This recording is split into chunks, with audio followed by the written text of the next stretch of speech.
ഇപ്പോ ഇപ്പൊ ഒരു നമുക്ക് ഇഷ്ടമുള്ള ഒരു ഡ്രസ്സ് ഇടുക, ഒരു സ്ലീവ്ലെസ് ഒക്കെ ഇടുകയാണെങ്കിൽ ചിലപ്പോൾ നമ്മുടെ ഫാമിലിക്ക് പ്രശ്നമില്ലെങ്കിലും നമ്മുടെ അപ്പുറത്തെ വീട്ടുകാർക്കായിരിക്കും പ്രശ്നം, അല്ലെങ്കിൽ നമ്മുടെ ബന്ധുക്കൾക്കായിരിക്കും പ്രശ്നം, നമ്മുടെ സൊസൈറ്റിക്കായിരിക്കും പ്രശ്നം. അപ്പം ആന്റിയുടെ വീഡിയോസിൽ വരുന്ന ഇതേപോലെ കമന്റ്, ഈ ഒരു സംഭവം വെച്ചത് കൊണ്ട് തന്നെ ആളുകൾ ഇരുന്ന കമന്റാ പണ്ടൊക്കെ ഇവരുടെ വീട്ടുകാർ ഇത് കാണില്ലേ, അങ്ങനെ കമന്റ്സ് വരാറില്ലായിരുന്നു. അയ്യോ, ഒരു മകനാ ഉള്ളത്, മോനെങ്കിലും ഓർത്തേ ഇതെല്ലാം ഒന്ന് നിർത്തിവെച്ച് വല്ല ഭജനയ്ക്ക് പോവോ നിങ്ങൾ?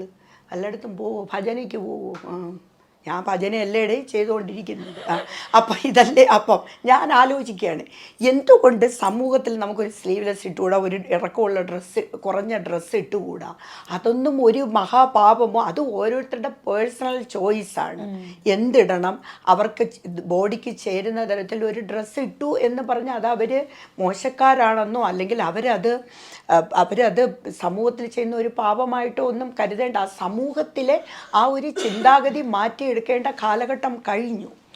പക്ഷെ അതെന്തുകൊണ്ട് അവരത് ഇപ്പോഴും ആ ഒരു ആ ഒരു പഴയ രീതിയിൽ തന്നെ നിൽക്കുന്നു എന്ന് എനിക്കറിയില്ല. ഈ ശരിക്കും പറഞ്ഞു കഴിഞ്ഞാൽ ഇതേപോലെ ഈ അറിയാത്ത സ്ട്രേഞ്ചേഴ്സ് ഇടുന്നതല്ലാണ്ട് ഈ റിലേറ്റീവ്സോ ഫാമിലിയിലുള്ളവരോ മോനോ ആരെങ്കിലും എപ്പോഴെങ്കിലും പറഞ്ഞിട്ടുണ്ടോ അമ്മ അങ്ങനെ ചെയ്യരുത്?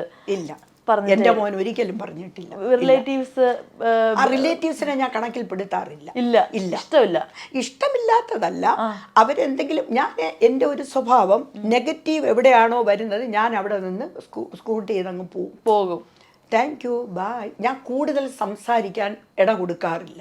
കാരണം നമ്മൾ കൂടുതൽ സംസാരിച്ചു കഴിഞ്ഞാൽ അവർക്കത് മനസ്സിലാവില്ല. ഞാൻ പറയുന്ന പോയിന്റ് അവർ പറയുന്നത് എനിക്കും മനസ്സിലാവില്ല. പിന്നെ ഒരു ആർഗ്യുമെന്റിന് ഞാൻ ഒരിക്കലും തയ്യാറല്ല. ആർഗ്യുമെന്റ് ചെയ്ത് ഒരാളിനെ മനസ്സിലാക്കിപ്പിക്കേണ്ട കാര്യവുമില്ല.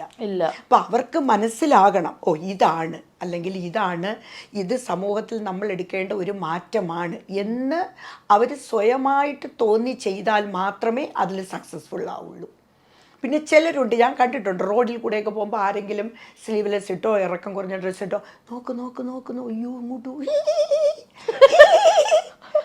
അപ്പം ഞാൻ എന്ന് പറഞ്ഞിട്ട് ഞാൻ പോവും. ഇറക്കം കുറഞ്ഞ ഡ്രസ്സ് ഇട്ടുകൊണ്ടായിരിക്കുമല്ലേ, കുറച്ചും കൂടെ ഇറക്കം കുറഞ്ഞ ഇടട്ട, ഇങ്ങനെയൊക്കെ ചോദിച്ചിട്ട് പോകും. അപ്പം അതവരുടെ ഇതല്ല. അപ്പം അവർക്ക് അപ്പം എനിക്ക് തോന്നിയിട്ടുള്ള പണ്ടത്തെ ആ സമൂഹം ഇനിയും മാറേണ്ടിയിരിക്കുന്നു. അപ്പം ഞാൻ തമാശയായിട്ട് പറയാം, ഞാൻ പോയി എല്ലാവരും കുറച്ചും കൂടെ ചെറുതിടുക കേട്ടോ, കൊച്ചു കള്ളി, ഇങ്ങനെയൊക്കെ പറഞ്ഞിട്ട് പോകും. കാരണം ഇവർക്ക് മനസ്സിലാവുന്നില്ല എന്താണ് ഇപ്പം ഡ്രസ്സ്. ഇപ്പം എല്ലാം മറച്ച് തന്നെ ഇടണം എന്നില്ലല്ലോ. അവിടെ ഇതൊന്നും ഇടുമ്പോൾ ആരും മൈൻഡ് ചെയ്യില്ല. ഇവിടെ വന്നിട്ട് ഈ ലീവിന് വന്നപ്പോൾ ഇത്തവണ വന്നിട്ട് ഇട്ടോണ്ട് ഈ ഇന്നിപ്പോ വന്നപ്പോ ഡ്രസ്സ് ഇട്ടോണ്ട് വന്നല്ലോ, അപ്പൊ വെളിയിൽ ഇറങ്ങിയപ്പോ ഇവിടുത്തെ ആളുകളുടെ ഒരു നോട്ടം എങ്ങനെയാ? എനിക്ക് തോന്നുന്നു കൊച്ചിയിൽ ആരും പ്രശ്നമില്ല. ഇവിടെ പ്രശ്നമില്ല. അവിടുന്ന് ട്രിവാൻഡ്രത്ത് വന്ന വഴിക്കും എനിക്ക് തോന്നുന്നു എല്ലാവർക്കും എന്നെ അറിയാം. അപ്പൊ അവിടെ ഇറങ്ങുമ്പോഴേ അറിയാം, ആ റീന ചേച്ചി വന്നല്ലേ, വന്നടേ, സുഖങ്ങളൊക്കെ തന്നെ. അപ്പൊ പിന്നെ ഇത് പറയൂല, ചേച്ചി പിന്നെ അവിടെ നിന്ന് പറഞ്ഞാൽ നീ എന്തെങ്കിലും പറയണമെന്ന് എനിക്ക് താല്പര്യം ഉണ്ടാ? ഇല്ല ചേച്ചി എന്ന് പറഞ്ഞങ്ങ് പോവും. കാരണം എനിക്ക് തോന്നുന്നു അവർക്ക് എന്നെ അറിയാം. കാരണം ഞാൻ ഇങ്ങനെ ഇടുന്ന വ്യക്തിയാണ്. ഞാൻ ഷോർട്ട് ഇട്ട് തന്നെ അവിടെയും നടക്കും. ഇപ്പം ഇന്നലെ എനിക്ക് തോന്നുന്നു ഞാൻ ചായ കുടി, എനിക്ക് ചായക്കടകൾ ഭയങ്കര ഇഷ്ടമാണ്. അപ്പം ഞാൻ സാധാരണ ജനങ്ങളുടെ കൂടെ ഇരുന്ന് എനിക്ക് ഈ നല്ല തട്ടുകട ചായ വലിയ ഇഷ്ടമാണ്. അപ്പം അവിടെ ചെന്ന് ചായയൊക്കെ അടിച്ചിരിക്കുമ്പോൾ ഓരോരുത്തർ പറഞ്ഞു, ഓ ചേച്ചി ഇങ്ങനെയൊക്കെ കുഞ്ഞുടുപ്പൊക്കെ ഇട്ട് നടന്നാലേ ആൾക്കാർ, നീ ഉമ്മാക്കി കാണിക്കുന്ന, നീ എന്നെ ഉമ്മാക്കി കാണിക്കുകയാണ് എന്ന് ഞാൻ ചോദിക്കും. അപ്പം അവരൊക്കെ പറയുകയാണ്, ചേച്ചി അവിടുത്തെ പോലെ അല്ല കേട്ടോ, ഒന്ന് പോടേ, അവിടുത്തെ പോലെയല്ല, ആൾക്കാർക്കൊക്കെ ഇപ്പം അറിയാം എന്നുള്ള രീതിയിൽ ഞാൻ എടുക്കുന്നത് കൊണ്ട് എനിക്ക് വേറെ പ്രോബ്ലംസ് ഒന്നുമില്ല. കുഞ്ഞുടുപ്പൊക്കെ ഇട്ട് ഞാൻ നടക്കും. പിന്നല്ല, അതൊക്കെ ഭംഗിയാണല്ലോ. ആന്റിക്ക് ഇതെല്ലാം ചേരുന്നുണ്ട്. ആണോ? അയ്യോ ഇവരൊക്കെ പറയുന്നത് കിളവി കിളവി, ഒരു പാട്ടും കൂടെ ഇട്ടിട്ടുണ്ട്, ബാക്ക്ഗ്രൗണ്ടിലൊരു പാട്ടും ഉണ്ട്. നിങ്ങൾക്ക് കൊച്ചുകുട്ടിയാണെന്നാണ് വിചാരം, 60 70 80 ഞാൻ പറഞ്ഞു 100 എന്ന് പറഞ്ഞു വിടും. സ്പോട്ടിലാണല്ലോ പാട്ടൊക്കെ വരുന്നത്. ഇതാണ് അവരുടെ പാട്ടുകളാ, ഇവരുടെ ബാക്ക്ഗ്രൗണ്ട് പാട്ടുകളാ. ആര് പാടുന്ന പാട്ട്? പാടുന്നതല്ല, ഇവരുടെ ചിന്ത മനസ്സിൽ 60 എന്നൊക്കെ എഴുതി വെക്കുമ്പോ ഞാൻ പിന്നെ അതിന് പാട്ടൊക്കെ കൊടുത്തങ്ങ് ഇടും. ഓരോ പാട്ടിരിക്കട്ടെ. ഈ സംസാരം കേട്ടപ്പോഴത്തേക്കാ ഈ അണ്ണനാരാ? എല്ലാം നമ്മളെ തിരുവനന്തപുരത്തുള്ള അണ്ണന്മാരും അണ്ണികളും അല്ല. വീഡിയോസ് ഇടുമ്പോഴത്തേക്ക് അണ്ണന്മാരും അണ്ണികളും എന്നൊക്കെ പറഞ്ഞു. എല്ലാ തിരുവനന്തപുരം സ്ലാങ് എനിക്ക് ഇഷ്ടമാണ്. എപ്പോഴും അതെനിക്ക് ഭയങ്കര ഒരു ഹാപ്പിനെസ് തരും. അത് അതിനു വേണ്ടി സംസാരിക്കുന്നു എന്നേ ഉള്ളൂ. അത്രേ ഉള്ളൂ. എവിടെ പോയാലും ട്രിവാൻഡ്രത്ത് വരുമ്പോഴാണല്ലേ ഒരു ഹാപ്പിനെസ് ആണ്. കാരണം നമ്മുടെ നാട് ഇപ്പൊ കേരളത്തിൽ എവിടെ വന്നാലും നമ്മുടെ നാട്, നമ്മുടെ ആൾക്കാര്, പിന്നെ വളരെ എനിക്ക് തോന്നുന്ന അവിടുത്തെ ആൾക്കാരെക്കാളും നമുക്ക് നമ്മുടെ ഒരു ആൾക്കാര്, നമ്മുടെ ഒരു രാജ്യം, നമ്മുടേതായിട്ടുള്ള ഒരു എന്തൊക്കെയോ ഒരു എന്താണ് നമ്മുടെ കേരളം എന്ന് പറയുമ്പോൾ അത് അങ്ങനെ തന്നെയാണ്, ഒരു ഇമോഷനാണ്. ഇപ്പം ഈ പണ്ട് ഈ പറഞ്ഞ പോലെ UK പോവുക അതൊക്കെ ഒട്ടും കോമൺ അല്ലല്ലോ. അപ്പൊ എപ്പോഴെങ്കിലും ചെറുപ്പത്തിലൊക്കെ ആഗ്രഹിച്ചിട്ടുണ്ടായിരുന്നു അബ്രോഡ് പോയി സെറ്റിൽ ആവണം എന്നൊക്കെ? എനിക്ക് എബ്രോഡ് പോയി സെറ്റിൽ ആവണം എന്നുണ്ടായിരുന്നില്ല. ബട്ട് എനിക്കൊരാഗ്രഹം ഉണ്ടായിരുന്നത് എബ്രോഡ് പോയി ഇപ്പം UK തന്നെ എന്നല്ല ഏതെങ്കിലും കൺട്രികളിൽ പോയി വർക്ക് ചെയ്യണം എന്നൊരാഗ്രഹം ഉണ്ടായിരുന്നു. അങ്ങനെ സെറ്റിൽമെന്റ് ആയിട്ട് എനിക്ക് തോന്നിയിരുന്നില്ല. ബട്ട് ഇപ്പം ഞാൻ UK ആയപ്പോഴത്തേക്ക് എന്നെ സെക്യൂർ ചെയ്യാൻ വേണ്ടി ഞാൻ ബ്രിട്ടീഷ് സിറ്റിസൺ ആയി. കാരണം ഇൻ കേസ് എന്തെങ്കിലും ഒരു ഇതിപ്പോൾ ഇതുപോലത്തെ സിറ്റുവേഷൻ വരുവാണെങ്കിൽ നമുക്ക് പിന്നീട് അത് നമ്മൾ റിഗ്രറ്റ് ചെയ്യേണ്ട കാര്യമില്ല. പിന്നെ ഞാൻ അവിടെ ടാക്സ് പേ ചെയ്യാണ്, ഞാനത് കറക്റ്റായിട്ട് ഹാർഡ് വർക്ക് ചെയ്യുന്ന ഒരു ലേഡിയാണ്. അപ്പം ഞാനത് ചൂസ് ചെയ്തു എന്നേ ഉള്ളൂ. കാരണം എൻ്റെ ലൈഫ് സെക്യൂർ ആക്കാൻ വേണ്ടിയിട്ടാണ്. പിന്നെ ഈ പണ്ടത്തെ ഒരുപാട് ആഗ്രഹങ്ങൾ പറഞ്ഞല്ലോ. ഇപ്പോൾ പണ്ട് കൊച്ചിലത്തെയുള്ള എല്ലാ ആഗ്രഹങ്ങളും സഫലീകരിച്ചില്ല. ഇനി എനിക്ക് നല്ല ഭരതനാട്യമൊക്കെ പഠിക്കണം. ആണോ? തോം തോം തോം. പക്ഷെ അത് നടക്കുമോ എന്ന് എനിക്കറിയില്ല. എല്ലാം നടക്കുന്നതല്ല, അത് നടക്കും. അവിടെ ക്ലാസ്സസ് ഉണ്ടോ? അതിന്റെ ക്ലാസ്സസ് ഉണ്ട്, പക്ഷെ ടൈമില്ല പോകാൻ. അതാണ് പ്രശ്നം.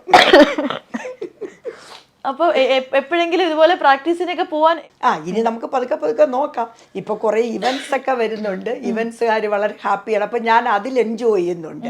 ഇപ്പൊ മലയാളി അസോസിയേഷൻ ഇപ്പൊ ഓരോ ഇവന്റ്സ് അവർ കണ്ടക്ട് ചെയ്യുന്നത്, അപ്പൊ അവരുമായിട്ടൊക്കെ അപ്പൊ എനിക്ക് സോഷ്യലൈസേഷൻ ഒരുപാട് ഇഷ്ടമുള്ള ഒരാളാണ്. അപ്പൊ അവിടെ തന്നെ ഇപ്പൊ ഒരു റോക്സാൻ ഷോ നടന്നു, ഒരുപാട് എന്നെ ആദരിച്ച ഒരു ചടങ്ങ്. അതുപോലെ ജിബിയുടെ ഒരു ഷോ നടന്നു. ഇതൊക്കെ ഒരുപാട് നമ്മളെ എന്തോ എനിക്ക് 4-5 അവാർഡ് കിട്ടി. ഇപ്പോൾ ശാരികയുടെ ജ്വാല, ഇങ്ങനെ ഒരുപാട് അവാർഡുകൾ കിട്ടി. അപ്പോൾ അതൊക്കെ എനിക്ക് ഒരുപാട് സന്തോഷം. പിന്നെ അതിലേറെ ഉപരി എനിക്ക് അവരുമായിട്ട് സോഷ്യലൈസ് ചെയ്യാൻ പറ്റുന്നത് എനിക്ക് ഒരുപാട് സന്തോഷം. എനിക്ക് തോന്നുന്നത് ഞാൻ ഒറ്റയ്ക്കുള്ള ഒരു ലൈഫ് ലീഡ് ചെയ്യുന്നത് കൊണ്ടാവാം. കാരണം ഇത്തരം ആൾക്കാരുടെ കൂടെയൊക്കെ നിന്ന് എനിക്ക് അല്ലെങ്കിലും ഇങ്ങനെ എനിക്കിങ്ങനെ ആൾക്കാരെ ഇഷ്ടമാണ്, ഇങ്ങനെ അവരെയൊക്കെ. കാരണം എൻ്റെ വർക്ക് പ്ലേസിൽ എപ്പോഴും പറയുന്ന, ഇപ്പം എനിക്ക് ഇന്നലെ മെസ്സേജ് വന്നതേ ഉള്ളൂ, ഞാൻ മോനെ ഓ മൈ ഗോഡ് നമ്മളെല്ലാവരും മിസ് ചെയ്യുന്ന റീന, വാ കയറി വാ, എൻ്റെ കൊളീഗ്സ് വാ വാ മിസ് യു സോ മച്ച്. ഞാൻ പറഞ്ഞു ഓക്കെ വരുന്നുണ്ട്, 2-3 ദിവസമല്ല അവിടെ വെയിറ്റ് ചെയ്യും. അപ്പോൾ ഈവൻ ദോ മാൻ, അപ്പോൾ അവരെല്ലാം ഞാൻ ഈ എൻ്റെ കൊളീഗ്സിനെ കംഫർട്ട് സോണിൽ നിർത്തും. കാരണം അവർക്കിപ്പോൾ എന്തെങ്കിലും അറിയൂ ഓക്കെ, അപ്പോൾ അവർക്ക് എന്തെങ്കിലും ഒരു ബുദ്ധിമുട്ടുണ്ടാക്കാതെ അവരുടെ ആ ഒരു ഇപ്പോൾ അവർക്കറിയാതെ സ്റ്റക്ക് ചെയ്യുകയാണെങ്കിൽ ഞാനത് ചെയ്യും. അപ്പോൾ അവരെ ഹെൽപ്പ് ചെയ്യും. അതിൻ്റെ കൂട്ടത്തിൽ ഒരുപാട് ഇതുപോലെ ഇടയ്ക്കിടയ്ക്ക് ഇങ്ങനെ തഗ്ഗുകളും കോമഡി അടിക്കുക. ഞാൻ പറയാം അപ്പോൾ അവരിപ്പം ഭയങ്കര ഇതിലേക്ക് ഓ മൈ ഗോഡ്, അപ്പോൾ അവരെ ആ ഡൈവേർട്ട് ചെയ്ത് കൊണ്ടുപോകും. അപ്പോൾ അവർ പറയും oh my god Reena I miss you. ഇന്നലെയും ഞാൻ ഒക്കെ പറഞ്ഞു ഓ എനിക്ക് ഭയങ്കര ഡെസ്പറേറ്റ് ആയിട്ട്. കാരണം അത് എനിക്ക് തോന്നുന്നത് നമ്മൾ വർക്ക് പ്ലേസ് ഒരിക്കലും വർക്കാകാതെ റിലാക്സ്ഡ് ആയിട്ട് അവരെ കൊണ്ടുപോകാൻ എനിക്ക് തോന്നുന്ന മാനേജ്മെൻറ്റിലാണ് ഞാനുമെങ്കിലും ഞാൻ ഒരിക്കലും ഒരു ഡെപ്യൂട്ടിയാണ് ഓ ഞാനിങ്ങനെ ഞാൻ പറയുന്നത് നിങ്ങൾ അങ്ങനെ ഒരു ഇതിൽ ഞാൻ എടുക്കും ഫ്രണ്ട്ലിയില്ല. അതിൽ ഞാൻ അവർക്ക് കൊടുക്കേണ്ട സപ്പോർട്ട് കൊടുക്കും. ബട്ട് ഇൻ കേസ് അവർ ആ ഓൺ ദ സ്പോട്ട് അത് ചെയ്തില്ലെങ്കിൽ എനിക്കിത് വരും. കാരണം അപ്പം ഞാൻ പറയും you didn't finish because I trust you because you have to finish on right time, അല്ലെങ്കിൽ അത് ഇതാവും എന്ന് പറഞ്ഞ് അവർ ഇത് ചെയ്യും. അത് പറഞ്ഞില്ലെങ്കിൽ പണി നടക്കില്ലല്ലോ. പണി നടക്കില്ല. അപ്പം അങ്ങനത്തെ ഒരു ഇതിൽ അത് അവർക്കറിയാം. ഞാൻ പറയും ഞാൻ അതിൽ മാത്രമേ ഇതുള്ളൂ, ബാക്കി എല്ലാ ഇതും നമ്മൾ പിന്നെ എല്ലാ ഔട്ടിംഗ് ഉണ്ട് ഞങ്ങൾക്ക്, കുട്ടികളെ കൊണ്ട് പുറത്ത് പോകണം, ഇതെല്ലാം ഞാൻ തന്നെയായിരിക്കും ലീഡ് ചെയ്യുന്നത്. അപ്പോൾ അവർക്ക് ഈസിയാണ് എൻ്റെ പുറകെ വന്നാൽ. അപ്പോൾ ഞാൻ തന്നെ ചൂസ് ചെയ്യും എവിടെ പോകണം, ഗാർഡൻ, ഫോറസ്റ്റ് സ്കൂൾ, അങ്ങനെ കുറേ കാര്യങ്ങളുണ്ട്. ആൻറ്റിയുടെ ഒരു വേ ഓഫ് എക്സ്പ്രസിങ് അല്ലെങ്കിൽ ഷോയിങ് ലവ് എങ്ങനെയായിരിക്കും? ചിലർ ചിലപ്പോൾ നല്ല ഫുഡ് വാങ്ങിച്ചു കൊടുക്കും, കുക്ക് ചെയ്ത് കൊടുക്കുന്നവരുണ്ട്, ചിലരാണെങ്കിൽ ഭയങ്കര സ്നേഹം വരുമ്പോൾ കടിക്കുന്നവരൊക്കെ ഉണ്ടെന്ന് പറഞ്ഞില്ലേ, അങ്ങനെ ആൻറ്റിയുടെ ഒരു വേ ഓഫ് എക്സ്പ്രസിങ് ലവ് എങ്ങനെയാ? ഞാൻ നല്ല നല്ല വാക്കുകൾ സംസാരിക്കും. ഞാൻ കുക്ക് ചെയ്ത് കൊടുക്കൂല, ഇല്ല കാരണം കുക്ക് ചെയ്യാറില്ല, വീട്ടിലെ സമയമില്ലല്ലോ. അപ്പം അങ്ങനെ എനിക്ക് വീട്ടിൽ വിളിച്ച് സൽക്കരിക്കാൻ പറ്റില്ല. അവരെ നല്ല സ്നേഹത്തിൽ ഞാൻ പറയും നമുക്ക് നല്ലൊരു ഫുഡ് അടിക്കാൻ റെസ്റ്റോറൻറ്റിൽ പോവാം. അപ്പം അങ്ങനെ അവരെ ഇത് ചെയ്യും. അല്ലെങ്കിൽ അവർ ഗിഫ്റ്റ് കൊടുക്കുക. അപ്പം അങ്ങനെയൊക്കെ അവരെ അങ്ങനെ ഞാനൊരു സ്നേഹവലയത്തിനകത്ത് നിർത്തും. അല്ല ഫുഡ് കുക്ക് ചെയ്യാൻ ഇഷ്ടമല്ലേ? കാരണം ഒരുപാട് ടൈം എടുക്കും, നമുക്ക് ആ ടൈമില്ല. ഇഷ്ടമാണ്. പക്ഷെ ആ ടൈം കൺസ്യൂം ചെയ്യുന്നതുകൊണ്ടും പിന്നെ എൻ്റെ കിച്ചൺ പുറത്താണ്. അപ്പോൾ ആ ഗാർഡൻ കഴിഞ്ഞിട്ട് ഒരു ലോങ് ഇതുണ്ട്. അപ്പോൾ അവിടെ പോയി കുക്ക് ചെയ്യാനുള്ള ഈ ഒരു മഞ്ഞിലൊക്കെ ചെന്നേ വെളിയിൽ നിന്ന് തണുപ്പ് കൊണ്ട് അങ്ങ് പോകണം. അപ്പോൾ അതൊക്കെ കൊണ്ട് കുറച്ചൊരിത് വരും. അതുകൊണ്ട് ഫുഡെല്ലാം പുറത്തുനിന്ന് ഇല്ല, പുറത്തുനിന്നല്ല, എൻ്റെ വർക്ക് പ്ലേസിലുണ്ട്. അപ്പം ഡിന്നറും ഞാൻ അതൊക്കെ കഴിച്ചിട്ട് വരും. പിന്നെ നൈറ്റ് വളരെ ലൈറ്റ് ആയിട്ടായിരിക്കും. ഏറ്റവും ഇഷ്ടം എന്താ ഭക്ഷണം കഴിക്കുക? അവിടുത്തെ ഭക്ഷണമാണോ അതോ ഇവിടുത്തെ ഭക്ഷണമാണോ? ഇവിടുത്തെ ഫുഡ്. അവിടുത്തത് എനിക്ക് ബ്രിട്ടീഷ് ബ്രേക്ക്ഫാസ്റ്റ് ഇഷ്ടമാണ്, പോർക്ക് ഇഷ്ടമല്ല. പക്ഷെ ബാക്കിയെല്ലാം ആയിട്ട് മറ്റേ ഓംലേറ്റും അതൊക്കെ ഇഷ്ടമാണ്. ചില അവരുടെ ഫുഡ് ഇഷ്ടമാണ്. ഈ ജാക്കറ്റ് പൊട്ടേറ്റോ അങ്ങനെ വളരെ കുറച്ച് ഫുഡ്. ഇവിടുത്തെ ഫുഡ് ഏറ്റവും ഇഷ്ടം എന്താ? ഇവിടെ വന്നു കഴിഞ്ഞാൽ ആദ്യം ലീവിന് ഇത്തവണ വന്നപ്പോ എന്താ ആദ്യം ഓടി വന്ന് കഴിച്ചത്? ഫിഷാ ഇഷ്ടം. ഭയങ്കര ഇഷ്ടമാണ്. ഞാൻ ഫിഷ്, അതായത് സീ ഫുഡ് ഭയങ്കര ഇഷ്ടം. എവിടെ സീ ഫുഡ് ഉണ്ടോ റീനയുണ്ട്. മീന് ഭയങ്കര ഇഷ്ടം. ഇപ്പൊ ഡവറോളിയൊക്കെ എൻ്റെ ഫ്രണ്ടാണ് ഷീജ. അപ്പൊ ഡവറോളി അപ്പൊ കഴിഞ്ഞ പ്രാവശ്യം ഞങ്ങൾ വന്നപ്പോൾ ഞങ്ങൾ എല്ലാവരും കൂടി വിഴിഞ്ഞത്ത് പോയി നല്ല സീ ഫുഡ് അടിച്ചു. അപ്പൊ അത് ഭയങ്കര ഇഷ്ടമാണ്. Fish favourite. ഇതൊക്കെയാണ് അപ്പോ റീന ജോൺ. അതെ.